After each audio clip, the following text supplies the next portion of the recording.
안녕하세요, 스페셜장입니다. 일전에 아이와 리코의 WG8의 리뷰를 한 적이 있습니다. WG8은 귀여운 생김새와 달리 아주 터프한 아웃도어 카메라였는데요. 그 카메라를 아이가 무척 마음에 들어 했었습니다. 그 카메라는 방수도 되고 무엇보다 현미경 기능이 아주 매력적이었었습니다. 아이가 너무 좋아하니까 아내가 하나 사주자고 하는데 전 제가 갖고 싶은 GR4로 아내와 아이 모두를 열심히 회유 중에 있습니다. 요새 상황을 보면 갖고 싶다고 가질 수 있는 카메라는 아닌 것 같지만요. WG8을 반납하고 나니 그 사정을 알기라도 한 듯이 리코 펜탁스의 담당자께서 아이와 함께 쓰기에 너무 좋은 쌍안경이 있는데 한번 써볼래요? 라며 제안을 주셨습니다. 전 당장에 써보겠다고 했습니다. 왜냐하면 전 쌍안경을 아주 좋아하거든요.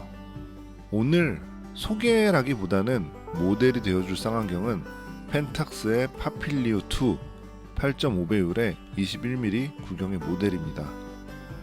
우리는 모두 오감을 가지고 있습니다. 시각, 청각, 후각, 미각, 촉각이 그거죠. 그리고 우리는 그 오감을 만족시키기 위해서 부단히도 노력을 하며 살아가고 있습니다. 아름다운 것을 보고 맛있는 것을 먹고 좋은 소재의 옷을 입고 좋은 음악을 듣고 좋은 향기를 맡으며 살아가는 것을 싫어할 만한 사람은 아무도 안 계실 테죠.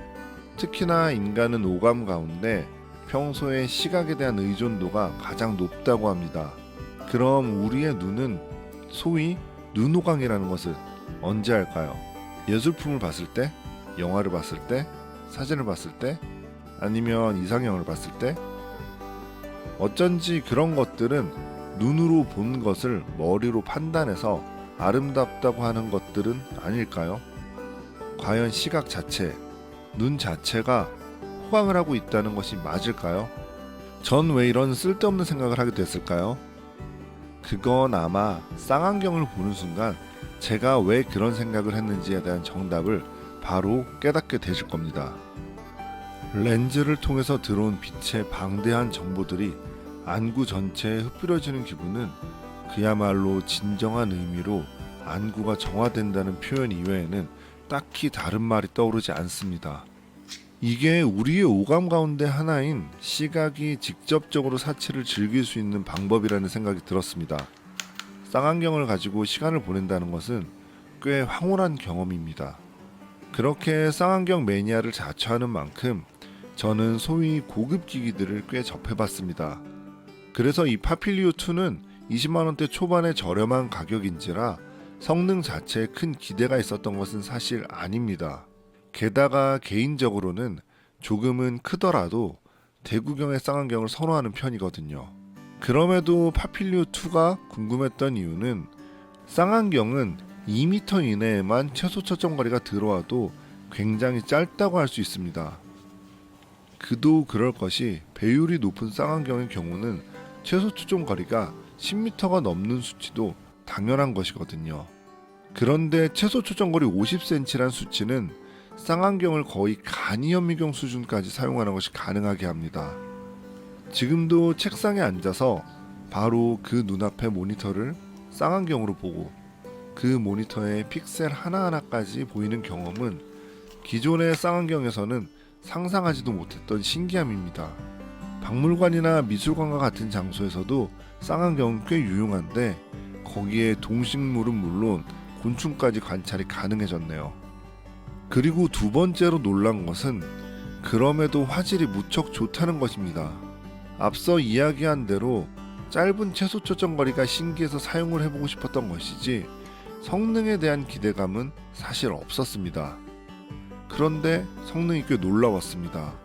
처음에 아무리 광학의 명가인 펜탁스가 만들었다지만 브랜드를 듣고도 성능을 기대하지 않았던 이유가 쌍안경은 사실 많은 유명 광학 브랜드들에서 자신들의 이름을 걸고 만들어내고 있는 광학 장비입니다.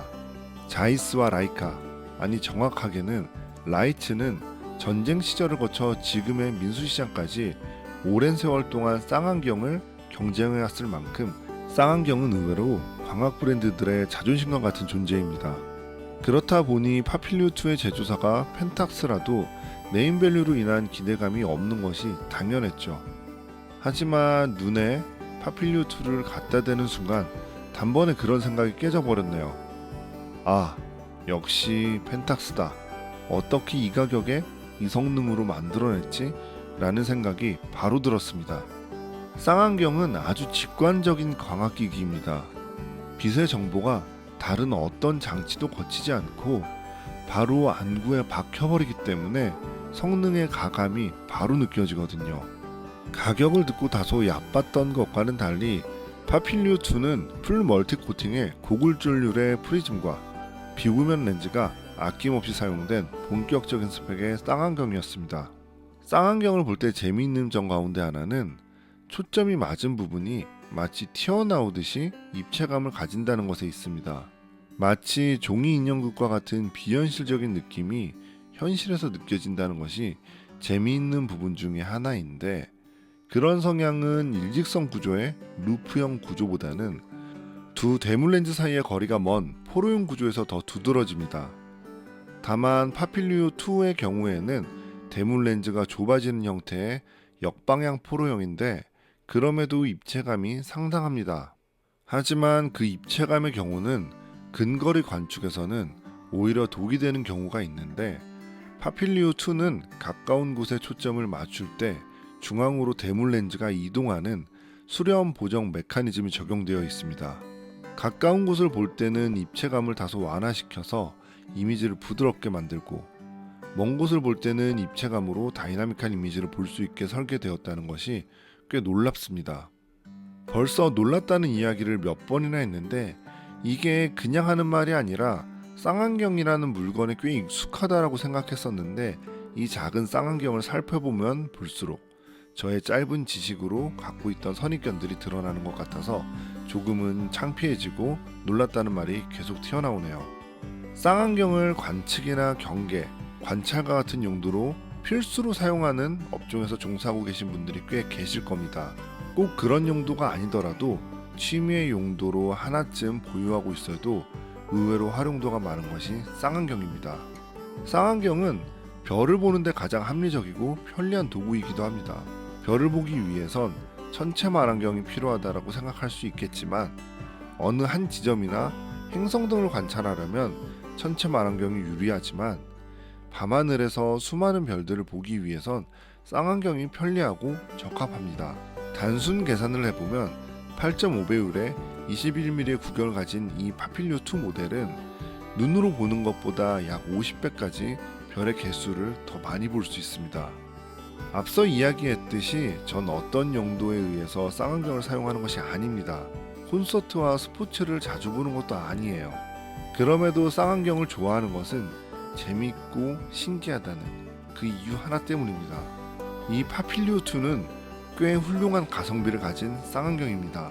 저는 이쯤이면 쌍안경 한번 입문해 보셔도 좋을 거라고 생각합니다. 딱히 뭘 볼지 생각하지 않으셔도 됩니다. 살면서 한 번쯤은 눈에 사치를 선사한다는 느낌을 받아보셨으면 좋겠어요. 무언가 사용 목적을 찾기보다는 그냥 그 경험만으로도 쌍안경의 가치는 제 생각에는 충분하다고 생각합니다. 이번에 아이들을 모델로 삼았는데 애들 표정을 보면 알 수가 있죠. 쌍안경을 본다는 것은 아주 간단하면서도 즐거운 일이에요. 꼭 오늘 소개하는 파필리오 2일 필요는 없습니다. 마침 눈앞에 있는데 가성비가 좋아서 추천해보는 모델 가운데 하나라 생각하고 참조만 하세요. 어떤 쌍안경이든지 경험을 해보시기를 권해드립니다. 오늘은 여기까지 하겠습니다. 여보세요. 쌍안경은 안경을 쓰시는 분들은 낮추고 안 쓰시는 분들은 넓히면 됩니다. 그리고 자기 초점에 자기 눈에 맞게 걸렸다 좁혀주시고, 이걸로 왼쪽 눈을 선명하게 보이시고 오른쪽 눈은 이걸로 선명하게 보이시면 됩니다. 이걸 두 개 같이 자기 초점에 맞추면은 정확하게 선명하게 보일 수 있습니다.